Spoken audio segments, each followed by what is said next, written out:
This is how the Duxbury embossing program and the Freedom Scientific VersaPoint Duo wide carriage two-sided embosser works. So here is Duxbury 10.7, now they're up to like 11.5. The big difference is this version here doesn't really recognize .docx files that you create using maybe Word 2007 or 2010. The newer version does work with the .docx files. So what you need to do first is make sure you save your document that you'd like to emboss as a DOC, the old-fashioned .doc file, not a docx file, and make sure you know where it's located.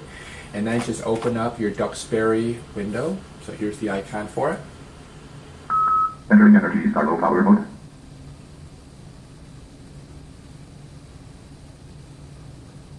Takes a second to open up.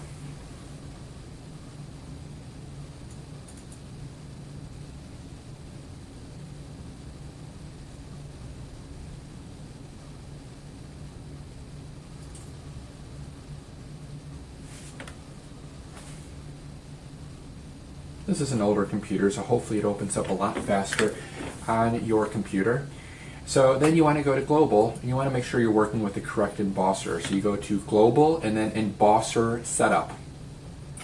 And here's the Freedom Scientific VersaPoint Duo right here. We also have all of the drivers for the Freedom Scientific Braille Blazer right here, the portable job. Let's go to OK. So now Duxbury is working with the correct embosser.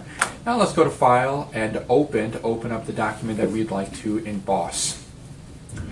And it takes you right to where you were last. All the popular locations are on the left-hand side, like Desktop and My Documents.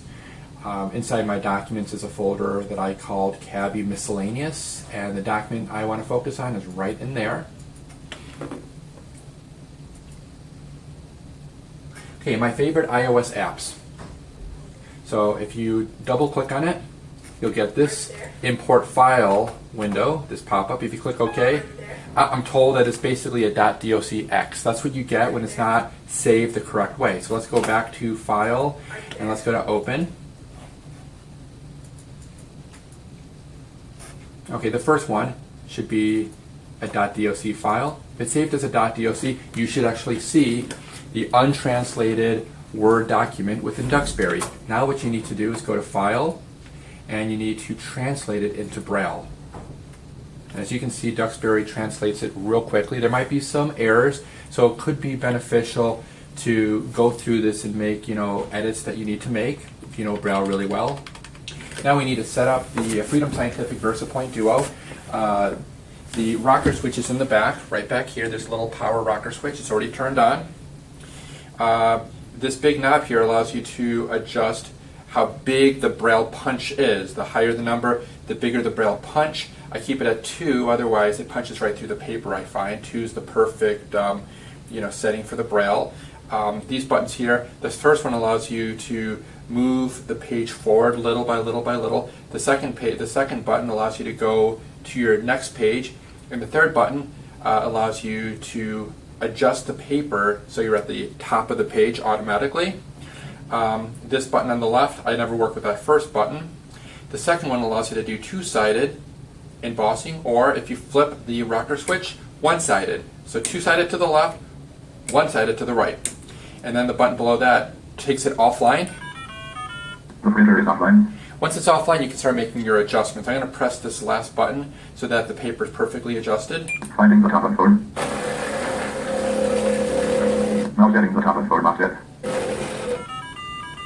Good. The printer is online.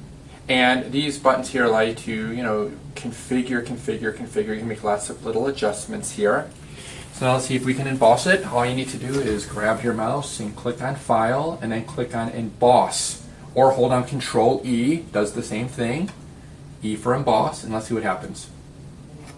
Now let's print all of it. Let's click on OK. Exiting energy, start low power mode. Resuming normal operations. Now resetting the carriage to